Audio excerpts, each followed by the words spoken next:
sos directora de transformación de Itaú. Y cuando una piensa en transformación, piensa que hay que romper con lo anterior y empezar a construir lo nuevo.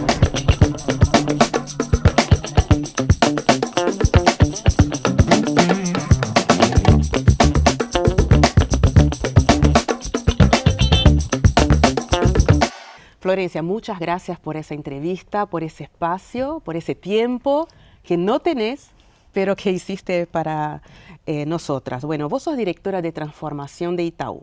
Y cuando una piensa en transformación, piensa que hay que romper con lo anterior y empezar a construir lo nuevo. Entonces, básicamente, transformación cultural, ¿no? Es lo primero que se me viene a la cabeza. La pregunta es, ¿cómo saber cuando una organización tiene que cambiar su cultura y cómo hacerla? ¿Cómo fue en tu caso, de tu experiencia? Buenísimo, Denise. Bueno, muchas gracias por invitarme y por estar acá en este panel de lujo. Creo que cuando hablamos de cultura es muy importante entender lo que estamos haciendo hoy, si es lo mismo, si es lo que nos va a dejar estar mirando 10 años para adelante, 20 años para adelante. Entender, ok, como estamos hoy, ¿nos va a limitar o creemos que estamos prontos y preparados para hacer frente a lo que se viene?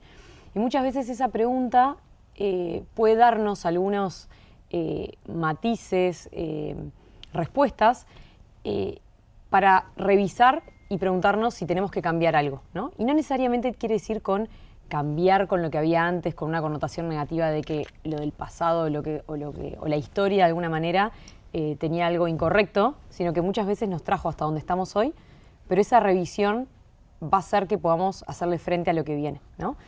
Y creo que de eso se trata muchas veces cuando hablamos de cultura y de cambios, ¿no? De entender qué es lo que tenemos que revisar para poder estar preparados para lo que se viene para adelante. Y hoy estamos en un momento donde están pasando muchísimas cosas y no necesariamente tenemos todas las respuestas, pero está bueno por lo menos hacernos las preguntas correctas. En el universo corporativo antes, el tamaño de los equipos se asociaba mucho al tamaño del poder de un líder, ¿no? O sea, yo soy gerente, no sé, de 30 personas, no era lo mismo que de 300, ¿no? Una sección de... y vos hablaste de tecnología. Creo que cambió mucho la tecnología, esa noción de poder, de voz, de alcance. Entonces, ¿cómo eso también impacta a la hora de una transformación cultural? ¿No? Sobre todo en el sector bancario, pero en todos, en el que la automación es agua, ¿no? Sí. Es lo que se viene. ¿Qué impacto la tecnología ha tenido, no solo físicamente, ¿no? En el cambio de la operación, pero también en la idea de poder, ¿no? Yo soy gerente de una sucursal, no sé cuánto. ¿Cómo trabajaste eso? Me encanta la pregunta porque eso es algo en lo que estuvimos trabajando mucho y seguimos trabajando. Creo que antes creo que tenía que ver más con el poder y lo que significaba y de alguna forma estructuras o culturas más jerárquicas, que esto no es solamente en el mundo financiero, creo que es en cultura en general y en muchas empresas, y eso fue mutando. Yo creo que hoy el ser validado como un líder tiene mucho más que ver con que te validen que no solamente por el poder. O sea, hay una dicotomía entre lo que es autoridad, ¿no? Legítima, y lo que es poder.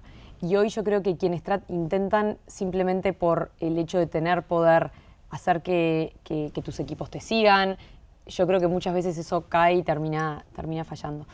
Y yendo a tu pregunta, hoy con todo lo que es inteligencia artificial y tecnología, algo que venimos hablando mucho es que capaz que hoy los equipos más eficientes son los más pequeños y quienes en realidad el poner más foco en algunas temáticas puede llegar a tener muchísimo más impacto que necesariamente ser líder de un equipo súper grande, ¿no? Entonces, hoy me parece que eso no hay una correlación entre la cantidad de personas que yo lidero versus el poder que yo tengo, sino que todo lo contrario, alguien simplemente con un equipo de 2 personas puede lograr un impacto mucho más capaz que alto, ¿por qué no?, que alguien que tenga, no sé, 30 personas a cargo. Obviamente que no es algo lineal, ¿no? Claro, pero sin dudas de que tiene mucho que ver con cómo uno se mira a sí mismo y al final qué significa o tener poder o qué significa liderar o qué significa el éxito, ¿no? Que creo que tiene que ver mucho con eso también. El éxito es igual a tener un gran equipo, capaz que eso antes era el camino, y hoy por hoy yo creo que no necesariamente. Ya no más. Florencia, vos hablas siempre también de la transformación hacia adentro, ¿no? Que es como una mirada que me gusta mucho. Que yo decía que era una conversación casi filosófica en algunos momentos, y ese es uno. Que es necesario transformarse adentro para poder proponer y convencer a los demás de la transformación exterior. ¿Qué transformaciones hiciste para llegar y estar bien plantada y sentirse bien plantada para hacer las transformaciones en un ambiente corporativo? Muchísimas, Me imagino, sin duda. Yo creo que no hay transformación de una organización si no hay una transformación personal o de las personas. Las organizaciones están hechas de personas. Claro. Y si nosotros queremos como organización llegar a un lugar diferente, sin dudas que las personas tienen que cambiar, tenemos que cambiar. Y yo creo que cuando hablamos de liderazgo, los primeros que tienen que cambiar son los líderes. O sea, muchas veces queremos que pasen las cosas, pero si nosotros también no entendemos qué tenemos que hacer diferente para que esas cosas pasen, muy difícilmente terminen sucediendo. Y tengo varios ejemplos. Creo que lo sabés o lo hablamos antes. Yo antes estaba en un rol más de líder de un área pequeña en el banco y pasé a ser parte del comité ejecutivo en Itaú, y eso obviamente me llevó a tener que aprender muchísimas cosas. Y el primer gran cambio que tuve que hacer es darme cuenta de que si yo quería que suceda algo en la organización, la primera que tenía que ser ejemplo era yo. Y tengo un montón de ejemplos, puede ser desde el uso de datos, desde el equilibrio personal laboral. Y si de alguna manera yo no empezaba a trabajar de una manera diferente, a pedirle a mis equipos que trabajáramos de una forma diferente y llevarlo en el ejemplo en el día a día, muy difícilmente eso iba a pasar. Pero el primer desafío que me propuse tuvo que ver con el equilibrio personal laboral. Cuando pasé a ser parte del comité, la organización estaba en un momento muy saturada en cuanto a un montón de presiones a nivel negocio, y lo que me daba cuenta era que yo también era parte de ese problema, ¿no? Entonces me propuse empezar a cambiarlo y ser de alguna forma yo ejemplo también de que si pido algo en los equipos, yo también poder, que haya una coherencia, ¿no? Y eso fue un gran aprendizaje que sirve para todos los ejemplos que te pueda nombrar. Entonces arrancar por uno es clave. Sí, y la coherencia que vos hablaste ahora, también hablaste alguna vez de ser y parecer, ¿no? Que hay que liderar por el ejemplo. Entonces también la pregunta es cómo crear coherencia en un ambiente de tantas transformaciones, ¿no? O sea, porque eso que hablábamos en una pregunta anterior, también tenés que ir corrigiendo los rumbos a lo largo del camino, y cómo no ser incoherente cuando a veces la realidad es incoherente. Sí. Yo creo que lo que más diría que te ayuda en esa coherencia es el autoconocimiento. Creo que es muy importante conocerse a uno mismo, no solamente desde mis propios lentes, sino también entender de pedir mucho feedback, de pedir mucha otra visión, de entender cómo me miran en mi casa, mi familia, mis amigos, mis amigas y en el trabajo, para uno poder conocerse mucho. ¿Y por qué? Porque el mundo está cambiando mucho. Hoy capaz que yo opino algo y mañana me doy cuenta de que me equivoqué y de que en realidad era distinto de lo que yo creía que era. Y para eso obviamente hay que conocerse, hay que ser muy claro y hay que saber de que también nos podemos equivocar.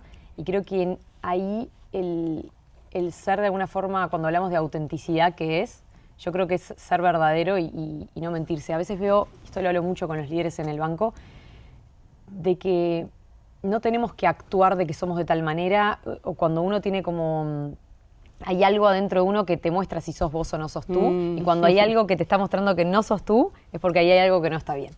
Y yo creo que eso las personas se lo dan cuenta, cuando alguien está hablando de verdad, o cuando en realidad yo te estoy diciendo hay que hacer esto, pero en realidad yo no soy así. Entonces eso también pierde mucho, creo que cae cuando de alguna manera no logra tener consistencia y coherencia, ¿no? Y eso me parece que habla mucho de la credibilidad finalmente de los líderes y de lo que las personas ven y quieren seguir, ¿no? ¿Qué características tiene que tener un líder hoy en día? Coraje, no tener miedo de ser quien es. ¿Qué has observado y también dentro de tu propia experiencia, qué es lo que resalta hoy en día? Lo primero que diría es que justamente como estamos en momentos de mucha incertidumbre, es dar claridad. Yo creo que el que el líder pueda ser claro en vamos hacia allá, o sea, dar visión y norte, hoy en estos momentos de mucha incertidumbre te diría que es lo que ranqueo número uno. Porque si uno como líder, que nos puede pasar porque muchas veces podemos estar no tan claros o confundidos, eso permea al 100% en los equipos. Y no hay, creo que, algo con menos impacto que un equipo que no sepa ni para dónde ir, ¿no? Entonces yo te diría que lo número uno es tener claridad. Y esa claridad obviamente no uno la tiene que construir solo, ¿no? Muchas veces tiene que ver con escuchar, con hablar, con entender qué está pasando, con alinearme con mi líder, con mis pares y entender hacia dónde tenemos que ir. Y si no sabemos, también lo tenemos que ser claros en que no sabemos, pero tenemos que encontrar juntos el rumbo. Entonces, lo primero que diría es, sin dudas, que claridad. Lo segundo tiene que ver con pensamiento crítico.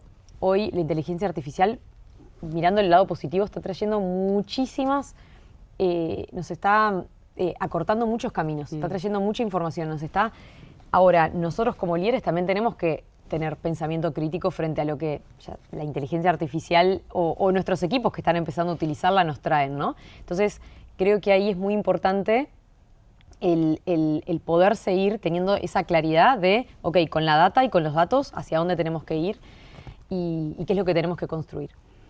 Y yo creo que la base de todo equipo y de todo líder también tiene que ver con la construcción de confianza. O sea, si uno no es cercano, si no genera vínculos, si no tenemos relaciones verdaderas, muy difícilmente un equipo pueda llegar a buen rumbo. Capaz que sí en el corto plazo, pero no en el largo plazo. Florencia, ¿cuándo sentiste que tenías poder por primera vez? Es una pregunta muy controversial, ¿eh? Ya te aviso que acá es donde empezamos a... No, es importante porque, no te cuento, no te spoileo, pero ¿cuándo sentiste que tenías poder por primera vez? Si es que en algún momento lo sentiste, porque a veces no. Creo que cuando pasé a ser parte del comité ejecutivo, sí me empecé a dar cuenta de que habían muchas cosas que podía yo misma hacer que pasen o que cambien, ¿no? Cuando tú te das cuenta que con una decisión, ¿no? No solo mía, pero de alguna forma yo podía tejer red para que algunas cosas sucedan de una manera diferente a las que estaban pasando. Y creo que ahí es cuando dije, wow, esto lo podemos hacer tú y yo, ¿no? Y podemos hacer que las cosas empiecen a pasar de una manera distinta. Creo que ahí descubrí que no necesariamente es por tu posición dentro de una organización o donde estés. Creo que siempre hay cambios, por más chiquitos que sean, que están al alcance de uno. Y en realidad, me encanta que lo digas porque yo realmente creo que uno desde donde está, en cualquier posición, tiene poder de cambiar cosas. Obviamente todos tenemos límites. Hasta yo hoy en mi posición tengo un límite, ¿no? Hasta dónde puedo llegar. Pero creo que cualquiera de nosotros en el lugar donde estemos podemos generar cambios, podemos generar transformaciones, podemos generar que el ambiente en el que estamos sea diferente. Se trata mucho de entender qué partido quiero jugar. Florencia, tenemos una pregunta acá también, que son los no negociables, o sea, cosas que a lo largo de la vida aprendimos que ya no, que no es necesario, ¿viste? Como decálogos para una misma. Entonces te pregunto, tus no negociables para tu vida y para tu vida profesional también. Perfecto. El primero es un rato con mi familia. Justo me agarré en un momento donde tengo una beba de 6 meses, o sea, es muy chiquita, y tengo otros 2 hijos, o sea, 3 hijos. Y sin dudas que hoy mi no negociable es, cuando llego a mi casa de trabajo, necesito una hora y media para estar con mis hijos. Eso ya se transformó en un no negociable que ya todos los que trabajan conmigo lo saben. Y ellos lo esperan. Exacto. Y aprendí, por lo menos desde mi lugar también como madre, que apunto más a la calidad de tiempo y no tanto a la cantidad. Yo sé que la cantidad capaz que no es lo que más puedo dar en mi casa, en mi familia, pero sí la calidad. Entonces, de lunes a viernes apunto a la calidad y obviamente el fin de semana también trato de ponerme un poco al día. Y eso es de lo que más he aprendido, porque si uno está todo el tiempo yendo con culpas de un lado para el otro, no suma. Y creo que ese fue de mis grandes aprendizajes también, siendo madre y como profesional también. ¿Cuánto interfiere o influencia la estética y la belleza en el éxito profesional? Acá hablamos más en el sentido de marca personal, ¿no? ¿Cuánto interfiere el impacto, la coherencia con el que una o uno se ve? ¿Pensás en ese sentido? Buena pregunta. A mí me pasa de que soy muy simple y justamente creo que lo más importante es verse como uno mismo, ¿no? Muchas veces cuando uno se disfraza de algo que no es, yo creo que eso se ve y se nota. Yo soy muy, no sé, nunca me vas a ver ni muy arreglada ni muy vestida, pero es porque yo no soy así. Y a veces cuando capaz que vas a otros países, viste que culturalmente hay personas que se visten mucho más, no sé, viste que en Uruguay somos un poquito más capaz que... Sí, más relajados. Sí, más relajados. Yo soy muy relajada también al vestirme. Es más, hoy me tuve que vestir un poquito más especial para venir para acá. Pero creo que eso es muy importante porque obviamente habla de ti y de lo que tú sos, ¿no? Y creo que el encontrar tu propio estilo, obviamente siempre capaz que hay, no sé, empresas, contextos que te piden ser de determinada manera, y yo creo que en ese ser de determinada manera uno siempre tiene que encontrar su propio estilo personal. De vuelta, hablamos mucho de la coherencia, creo que eso es muy importante para que también las personas crean en ti, ¿no? Dentro de tu poco tiempo, pero hay algo que te está llamando la atención. Sí. O sea, sin duda que el impacto de la inteligencia artificial como tecnología en las empresas en general, el impacto está siendo grande. Yo creo que el impacto antes se subestimaba y de alguna manera se está viendo a nivel mundial muchas cosas que están pasando. Y es algo que sí sigo de cerca y de alguna manera, capaz que es por mi rol, de alguna manera con foco en personas y transformación, que entiendo es súper relevante para poder entender de vuelta qué decisiones tenemos que tomar hoy para poder estar preparados para lo que se viene y para el futuro. Es un contexto desafiante, es un contexto en el que sin dudas que el rol humano sigue siendo clave y yo de eso no tengo ninguna duda.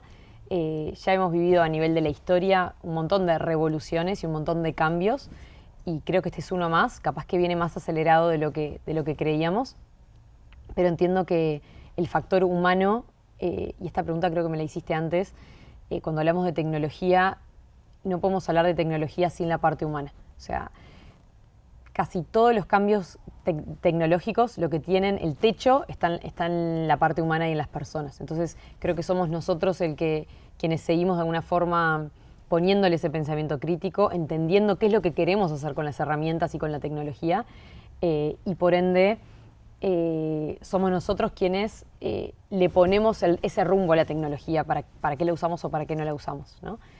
Pero entiendo que el factor humano juega un factor crucial. Claro, es impalpable lo que te voy a preguntar ahora, que tiene que ver un poco también con lo filosófico, de en qué momento el hombre, la mujer, el ser humano pone el control de una tecnología que cambia todos los días. Entonces, la pregunta es, ¿cuáles son tus referentes afectivos e intelectuales? O sea, ¿qué leíste o qué seguís leyendo o qué valores viste cuando uno necesita volver a leer cosas o recordarse de cosas que te hacen, ¿no? Que está tu pilar ahí? ¿Cuáles son estos autores o películas, lo que sea? Y también las personas que te devuelven al centro, que te dan claridad. Perfecto. Justo estoy en una organización que es global, ¿no? Entonces, en la organización hay muchas personas especialistas referentes para mí, que sigo mucho y que de alguna manera creo que tienen una visión muy clara de hacia dónde tenemos que ir. Y obviamente porque en la organización en la que trabajo siempre vemos que hay países donde de alguna forma van un poquito más acelerados. En paralelo, soy bastante curiosa también y en la vida, en lo que pude, siempre todos los años me propongo estudiar o conocer algo. y tuve la oportunidad en 2 años de poder ir a la Universidad de Stanford en Estados Unidos.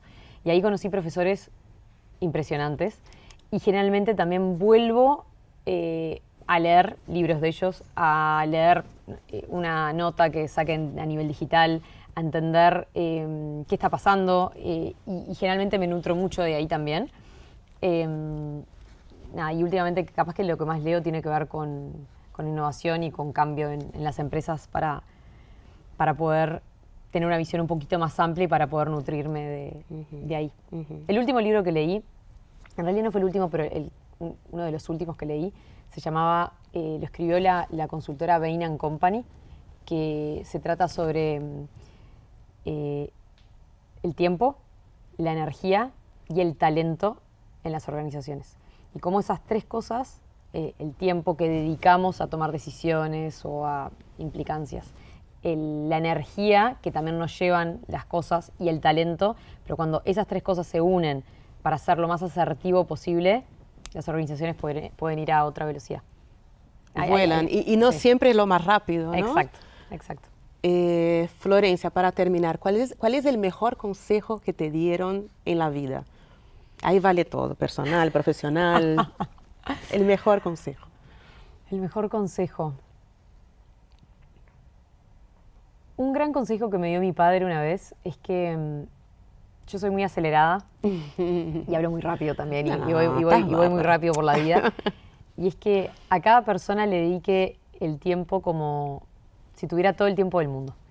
Y creo que eso es algo que sí intento aplicar en mi día a día. A veces cuando mi cabeza quiere ir más rápido de lo que estoy es volver a eso de, ok, estoy acá con Denise, tengo 1 hora para estar contigo y no necesariamente tener que estar mega acelerada, porque al final la vida es muy corta y se pasa, y creo que si logramos poder disfrutar, aunque sea un ratito, y estar conectado, justamente eso es lo que la tecnología no tiene y es la parte humana rica y linda de conectar. Creo que por ahí.